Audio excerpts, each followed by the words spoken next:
Okay, but wait a minute. A newborn child lacks the immediate capacity. A newborn child lacks the immediate capacity to make conscious, deliberate choices. So is infanticide okay? I think what we're here to talk about is abortion care. What you're describing is something that is already illegal, and there are laws on the books for that. So I'm not a proponent. But see, you understand, if Dobbs is handed down, the states will be able to make that decision, and there are some that will go that far. You need to be aware of what we're talking about today. In the instance that he's describing, there are already laws on the books for that. Those are criminal acts, and so I'm not a proponent of any additional restrictions on people being able to access abortion care.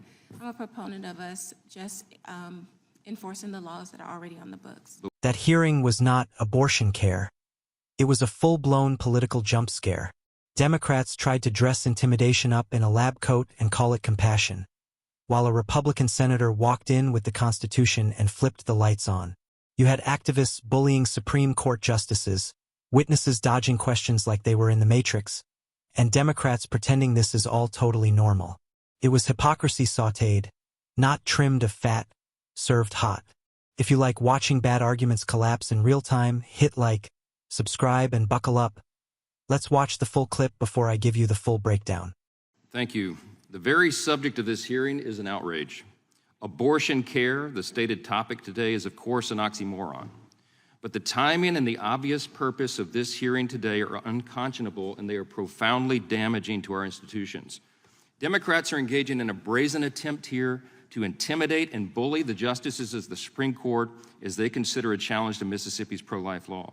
As soon as the draft opinion was leaked, their activists on the left began to picket and harass the justices and their families in their homes. Democrats have threatened the justices by name in the press, on the steps of the Supreme Court, and in recent briefs to the court. And now, in this and previous Judiciary Committee hearings, we have jurisdiction over the American system of justice, and the fact that we would be here trying to influence a pending opinion is unprecedented and dangerous to our institutions. So much for the Constitution, our system of justice, and our critical foundations in the principle of judicial independence. There is no right to abortion in the Constitution, period. Never was. It's not in its text, it's not in its structure, not in its meaning. Roe invented the right out of thin air, and it was highly criticized from the moment that it was published. And this has imposed a tragically consequential and a court-created social policy on the people of our country. And as a result, as was said a moment ago, almost 65 million of America's unborn children have perished because of it. Because there is no right to an abortion in the Constitution, that question is left to the states for the people to decide. This is long overdue, and after nearly a half century, we are very hopeful and grateful that that might finally happen. Ms. Goodwin reminded us just a moment ago that facts matter. So let's talk about the underlying facts, because the facts and the law and the logic and the advancements in medical technology are clearly on the side of life. As the Susan B. Anthony list summarizes it well, quote, "The humanity of the unborn child is undeniable now, thanks to advances in modern medicine and science. At 6 weeks, an unborn child has a beating heart, and by 15 weeks, unborn children can suck their thumbs, they have fully formed noses and lips, eyes and eyebrows, and they can feel excruciating pain. These children deserve a voice in the American democratic process." In the recent Dobbs argument before the Supreme Court, Chief Justice Roberts pointed to the fact that the U.S. is an outlier to the vast majority of other countries' viability standards. He said, quote, "When you get to the viability standard, we share that standard with the People's Republic of China and North Korea. It is unconscionable to think that the United States is one of only 7 countries that allows for abortions for any reason after 20 weeks. In our nation's birth certificate, we boldly declare that it is a self-evident truth that human beings are made by their Creator and they are endowed by Him with certain inalienable rights. The first listed is the right to life for obvious reasons." All 3 of the Democrat witnesses here today support and advocate for what they say is unrestricted abortion on demand. Let me ask Dr. Robinson. I could go to any of them, but you're the medical doctor. Based on your website and your testimony today, you clearly support the right to abort a 20-week-old unborn child. So I would love for you to explain to us, in your medical opinion, at what point in pregnancy should having an abortion no longer be an option? Thank you for the question. As a medical doctor, I understand that every pregnancy is unique and different. I also understand that patients need to have access to care, pregnant people, as the pregnancy progresses, and that may be for various reasons. Okay, let me ask you, do you support the right of a woman who is just seconds away from birthing a healthy child to have an abortion? I think that the question that you're asking does not realistically reflect abortion care. In that the scenario, United States. would you support her right to abort that child? I won't entertain theoreticals. It's not a That's theoretical, ma'am. reality. You're a medical doctor. I am a medical doctor, and that has never happened. Never happened in any your healthcare- practice, ma'am, but it happens. How about if a child is halfway out of the birth canal? Is an abortion permissible then? Can you repeat your question? If a child is halfway delivered out of the birth canal, is it permissible to have an abortion? Would you support the right for an abortion then?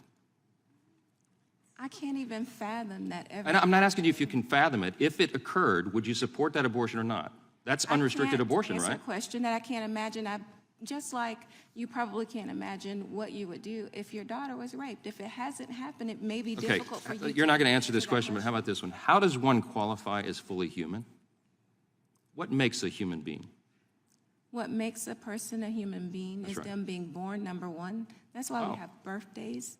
And then also their individual DNA, them having autonomy, being able to act and think. Okay, but autonomously, wait a minute. A newborn able to child lacks the breathe and immediate live capacity. outside of the A womb. newborn child lacks the immediate capacity to make conscious, deliberate choices. So is infanticide okay? I think what we're here to talk about is abortion care. What you're describing is something that is already illegal, and there are laws on the books for that. So I'm not a proponent of But see, any you understand restrictions. if Dobbs is handed down, the states will be able to make that decision, and there are some that will go that far. You need to be aware of what we're talking about today. I'm out of time. I yield back. There are laws on the books for Gentleman's time that. has expired. The witness may answer the question. I'm sorry? I said the gentleman's time has expired. The witness may answer the question. Okay. In the instance that he's describing, there are already laws on the books for that. Those are criminal acts, and so I'm not a proponent of any additional restrictions on people being able to access abortion care. I'm a proponent of us just enforcing the laws that are already on the books. But what if the law is changed to allow The for that? gentleman's time has expired. All right, now that you've seen the whole thing, let's stop playing nice. That Republican senator absolutely demolished this hearing. And he did it without yelling, without theatrics, and without lying, which is apparently a rare skill in that room. From the jump, he called out the elephant doing cartwheels in the room. This hearing wasn't about care, it was about pressure. Plain and simple. Democrats spent years lecturing everyone about protecting institutions, and the second the Supreme Court doesn't vote the way they want, suddenly it's protest signs in front of justices' homes and congressional hearings timed like a threat letter. Then came the part they really hate. The Constitution. No matter how badly Democrats want it to say otherwise, abortion is not in there. Not hiding between the commas. Not scribbled in invisible ink. Not whispered by a living constitution. Roe didn't interpret the law, it invented one, and even liberal legal scholars admitted it was shaky from day one. Returning the issue to the states isn't some extremist plot. It's the system finally being put back where it belongs. And then, the questioning. This is where things went from serious to absurd. The senator asked a medical doctor a basic human question. Is there any point where abortion should no longer be allowed? And suddenly, the expert couldn't answer hypotheticals, couldn't imagine scenarios, couldn't even find the exit ramp of the question. When asked about abortion seconds before birth, the response wasn't moral clarity, it was verbal gymnastics. That's not nuance. That's evasion. The moment that really blew the whole thing open was the definition of humanity. According to the witness, you become human at birth. Not heartbeat, not pain, not DNA location. Apparently, move 3 inches down the birth canal and congratulations, you're a person. The senator followed that logic where it leads, and it collapsed immediately. If autonomy and conscious decision-making define humanity, newborns don't qualify.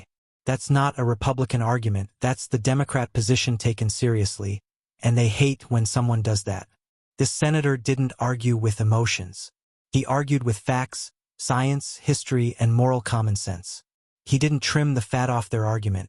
He let it sit there, greasy and exposed, until everyone could see it for what it was. This wasn't about freedom. It was about power. And in this exchange, the power of truth absolutely won.